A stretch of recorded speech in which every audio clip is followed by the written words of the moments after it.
Welcome back, everyone. It is Friday, April 11th, and the MLB R4 favorite picks are on the way. As always, it's Austin joined by Logan. We're recapping yesterday. Unfortunately, our two straight winning days streak came to an end. It was a 1-1 day. Lost a little bit of juice. Quan and Bichette hit parlay. We can't get easier than that. They both got hit in their first AB.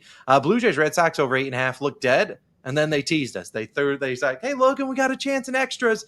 And then we started plunking guys in the 10th or 11th inning, so we couldn't get to the 11th or whatever it was. But whatever, a 1-1 day. I can guarantee you this for the viewers. Logan ain't touching a total today. We have negative luck on those. We're out. We got some game picks, and Logan, we're going to lead off with those. As always, we appreciate you guys tuning in. It is Friday. Let's end the week with hopefully some more winners for you guys. I do want to put a note out there. On the weekend, I will not be here. It'll be a Logan-only videos for the MLB. I have a bachelor party for my good friend Jeremy, and if you know anything about solo Logan videos, you're going to want to tune in because he gets the luck turned up. The sliders are all up to 100, and maybe he'll keep delivering you guys winners. And if he sweeps the board on Saturday and Sunday, you might not see me back on Monday. But again, you'll see Logan tomorrow and on Sunday. But Logan, speaking of yourself, you got a money line for the people today, and I'm going to let you lead things off. You're coming close to where I live. Where are you going? Yep. You already mentioned though with the totals. My eyeballs when I go to the slate, the total column, I don't even look at it anymore. Just no luck there. So I have a money line, and we've been good on those. Let's start it off with the Rays on the money line, minus 120 odds on FanDuel. Currently, your best value there. Yeah, you mentioned obviously the Braves are coming off an extra innings win at home versus their bitter rival, the Phillies. Their last road game was April 2nd, and the Braves haven't won on the road this year, knock on wood. I hope it doesn't start today. The Braves have not been a good road team at all. I have no problem fading them in this spot. Austin, in NBA, spots matter. A lot of times, back-to-backs, bad spots. The Braves, in my opinion, are in a very bad spot in this one, and I'll gladly fade them. And now they found themselves on the road in a stadium they're not familiar with. The Rays obviously have been playing at home. They got shellacked by the Angels yesterday. So kind of a rest day in some sense. Nobody was locked in when you're down 11 runs. Taj Bradley starts for the Rays today, 4.91 ERA and a 1 whip. Taj Bradley is a pitcher on the Rays that I do feel comfortable backing because he has the elite strikeout stuff, 84th percentile in K percentage, 77th percentile in hard hit percentage. So he's limiting the sharp contact, and he has the put away pitches. That's a great recipe to hold down the Braves offense. He's also better at home in 2024. His best of his two starts this year was at home. He went 6 innings pitched, 2 earned runs, 7 strikeouts. I think we're going to see a similar start for Taj Bradley. If he can limit the home run ball, because that's where he concerns me. Every now and then, Taj Bradley will spin a hanger right over the middle of the plate, and it'll be a 3-run home run. I'm speaking into existence. He's not going to do that today. Braves only 18th in batting average versus right-handed pitching, only hitting .231 this season. Not that great. They've also been terrible with runners in scoring position. Atlanta just 27th in batting average with runners in scoring position, only hitting .183. They've really struggled to get those runs home, and I think that continues today. And then it's up to the Rays offense to show up against Bryce Elder, who starts for the Braves, 6.75 ERA and a 1.25 whip. Bryce Elder, only 1 start on the road against the Dodgers, 4 innings pitched, 3 earned runs, 2 home runs. I like that. I think the Rays can definitely tee off on Bryce Elder. They're hitting .260 at home, which is 12th best in the majors, and 4th best in batting average versus right-handed pitching, hitting .276. They've been seeing righties well, and I hope that continues today against Bryce Elder. I think Bryce Elder, one of those pitchers that is just in the Braves rotation because of their injuries. Obviously, once Spencer Strider comes back, that's going to boot someone from this rotation. Bryce Elder is not their favorite guy to have in that rotation. If it was up to the Braves, he would definitely be in AAA. I think, and then we look at the bullpens too. Advantage to the Rays. Rays 10th in bullpen ERA, Braves 22nd in bullpen ERA. We have the starter advantage, and we have the bullpen advantage and the offensive advantage. I love the spot for the Rays. Give me the Rays on the money line as my first pick. But Austin, what you rolling with? Yeah, we got a hit parlay, and they've quietly done pretty well for us since we've been doing them. Today I got 2 hitters that I really love. Now, I will note, there's no chance it's as easy as yesterday was. Bo Bichette and Stephen Kwan both getting it done in the first AB. Normally, we're used to getting to the third one and be like, please, can we come through? But, hey, if these guys want to get it done on the first at-bat, I won't even complain because we're talking all about Francisco Lindor, and we're talking – whoops, I'm messing around with the sliders. All right, Francisco Lindor and Luis Arraez, both to record a hit, minus 125 on Bet365, a 1-unit play. Obviously, Lindor plays for the Mets. He's on the road in Sacramento, taking on the Athletics. And Luis Arraez back at home, taking on the Rockies. I love both these two matchups. Lindor, quietly, hit in 8 straight games. We love to see that. And as I said, they're on the road, taking on JP Sears and the A's. So with Lindor, will always have the advantage in terms of righty-lefty or lefty-righty because he is a switch hitter. But hitting 8 straight games. He's been seeing the ball well. Last game, when they lost, I believe, 5-0 to the Marlins, he had he got a hit, all 4 of his balls off the bat, 100 plus miles per hour. So he's seeing the ball pretty well. I think he can get it done against Sears. He also is 3 for 6 lifetime against Sears with, I believe, a double and a home run. So if you want to go for the bases, I don't mind that at all. But with Juan Soto right behind him, he knows he's going to get some pitches to hit, and I think he can easily get us a hit today against JP Sears. And you look at that Sears, he's allowing a 259 batting average to righties last season through 2 starts, allowing 5 and 6 hits. They love to run Sears into the ground. They'll let him throw into the 7th for all they care. So again, you're going to see and maybe see Sears at least 3 times, and I'm confident he can at least get a hit there. And if he has to get to the bullpen, that's fine too. On the other side, Luis Arraez is our second leg. Arraez is coming off an 0 for 5 game on his birthday. He played on Wednesday, did not play Thursday. The Padres were off, but 0 for 5 on the birthday. Come on, man. But he should bounce back here. We know Luis Arraez, one of the most and best contact hitters in the league. He doesn't strike out, which is not really a problem here against German Marquez, who doesn't really strike out guys.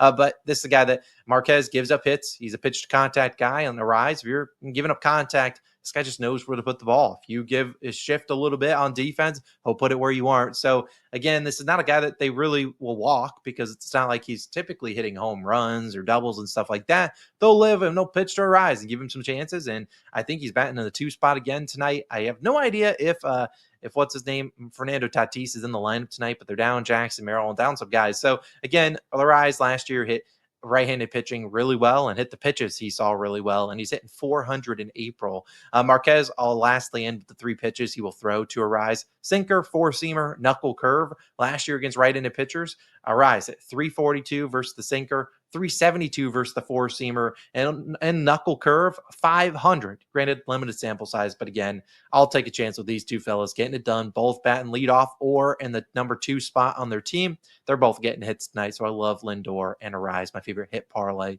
of the day. But Logan, I'm throwing it back to you for another game pick, a late night one. Who we sweating out tonight? Yeah, I think we haven't bet many run lines this year, but this is one of the few times I do like a run line. I'm going to take the Chicago Cubs on the plus 1.5 run line, minus 120 odds on BetMGM, your best value there. Now we're taking the plus 1.5 run line, which is beneficial for the road team. If you're betting baseball, when you see an underdog plus 1.5 run line, you can take them outright. Obviously, good value there if you want to sprinkle that on the Cubs.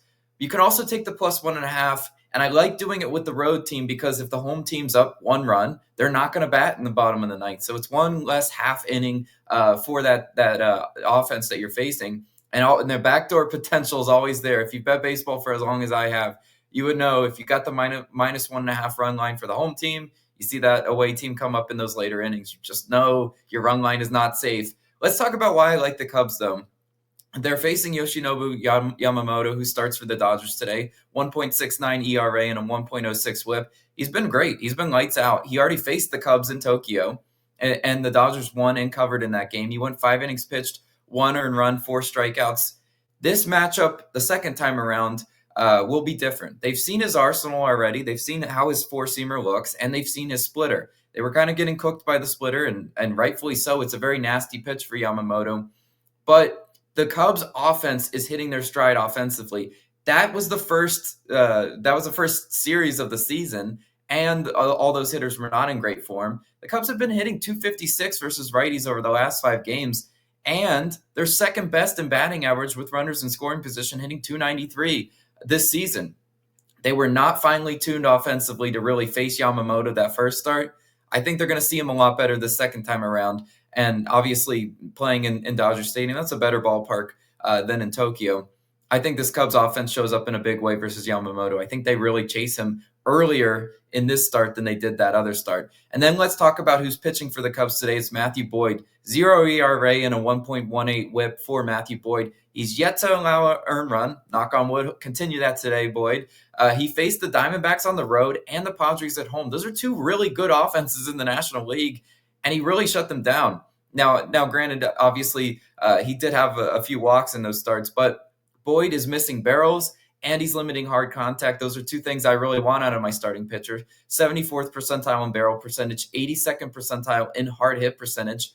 That's what you need against this Dodgers team that is actually struggling versus lefties. They're only hitting 189 versus lefties, which is 25th in the majors. So when I see a lefty on the mound versus the Dodgers, I'm tempted to take that lefty and see where it gets me. Dodgers also 14th in batting average with runners in scoring position, so only middle of the pack for an elite Dodgers team. I really do like Matthew Boyd's potential for start today. And then we go to the bullpen. Advantage Dodgers there. No, we can't lie there. Cubs 25th in bullpen ERA, Dodgers 4th in bullpen ERA. But we saw vulnerabilities in that Dodgers bullpen in their last series versus the Nationals. Nationals were able to put up plenty of late game runs, which to cover the plus 1.5 run line is sometimes required. And I think the Cubs offense can definitely come to life late, potentially win this game outright, but I do like them on the plus 1.5 run line. I always take that for safety, sometimes sprinkle on the money line, but I do really like this as my favorite run line pick of the day. Come on, go Cubs, go. Austin, you got another parlay for us. What you rolling with? Yeah, let's end with this parlay that, hey, maybe it's a Friday tradition. We end with a parlay, or maybe this is something we do daily because we're fading three guys in this parlay. You can't really take any of these legs individually because they're all pretty juiced, but we'll throw them in a parlay. Here are the three guys we're fading on Friday. Yes, you see them. It is only a half unit play and it's plus 236 on Bet365. I have the DraftKings odds up. It's plus 223 on DraftKings. Now, before I even get into it, on FanDuel, yeah, you can't bet this because they don't give out unders for players unless it's strikeouts. So, again, you'll have to go to a different book, but almost every single book outside of FanDuel will give you the ability to tail this parlay. Now, let's talk with these three fellas. Yainer Diaz under 1.5 bases of the Houston Astros. Hunter Renfroe of the Kansas City Royals under 0.5 runs. And Heimer Candelario couldn't fit his first name in there of the Cincinnati Reds under 0.5 runs. This is plus 236. It's a three-leg parlay, only playing it for a half unit to win back almost 1.5 units. We're taking a shot here. Now, Austin, why the heck are we fading these three guys? What do they have in common? Well, all of them have not hit their respective lines all season long. Yainer Diaz has been struggling. He's batting the .00s. He is really struggling. He does not have 2+ bases in a single game this season. Knock on wood, that continues today. Hunter Renfroe, yet to score a run this season. He's been struggling. Candelario, same exact thing, struggling as well. So, again, we'll take a shot on this. If these three fellows come through for the under, we might run it back tomorrow. And I'll text Logan when out in the middle of the night bachelor party, say, hey, Logan, run that baby back. Because honestly, I'll take my chances here. Are they the best matchups in the world? No, but hey, I'll take my chances with the guys that are struggling at the plate. And heck, Renfroe and Candelario can get on base, get a hit. They need the guys behind them to hit them home for those two. So again, like this three-leg parlay, I won't dive into every single leg, but just know none of these guys have hit their respective legs all season long. So let's see if they can continue that for one more game at plus 236 for a half unit. I've spent a half unit on dumber things. So we'll ride with that in terms of our fourth and final play of the day. So to recap the official picks, we have Rays moneyline. We have the Lindor and Arraez hit parlay. We have Cubs plus 1.5. And we have this parlay. Cheeky, you can bet on Bet365, take it on DraftKings, take it on a bunch of different books. Logan, I know in quiet we did talk and think about a Nerfy, which was the Rangers Mariners one night, but based on the status of Nerfy Nation, I feel like anyone that's betting Nerfies right now is dead. They are absolutely cooked, but that is the one we consider. Is there any other picks you looked at on the card? We have a big slate of MLB action. Not really as far as money lines and run lines go. These two are definitely my favorites, and the reason I'm playing both is because I couldn't decide which one I liked more. So hopefully those do cash. And the word about Nerfies these days, you see our season record. We're pretty negative. We are not going to take juice Nerfies to get out of that hole. That is a bad business decision. Because yesterday was hilarious. I laughed it up with Austin. I said every game was a Yerfie except for the one I picked an over in. I mean, you just cannot make that up. So when you realize the luck is not on your side, the last thing you want to do is take a Nerfie and DeGrom give up a solo homer. Like that would send us into shambles for the month of April. I don't want it. So let's roll with these picks. I like some plus value on the card, and let's string together some more winning days. And another reason we avoided it is because Corey Seager has really good splits against Bryce Miller, and we're gonna have to see him. And Mm-hmm. I'm pretty sure Corey Seager just had a game with a home run or two. He has two Yep. home runs against Bryce Miller. The last thing Logan and I need is on a Friday night, whenever that game starts at 9:45, seeing a Corey Seager bomb right to our dome. No, we Nope. don't. We can't mentally take that right now. So we'll take with our 4 picks, 3.5 units risk, and let's have a 4-0 day. Tomorrow you'll see just a solo Logan video. And hopefully he's bringing out the brooms. Hopefully it's not a solo Logan video. Hopefully he's got the brooms out. That would That'd be be great. electric. We'll see. We'll see you guys then. I'll catch you later. Peace.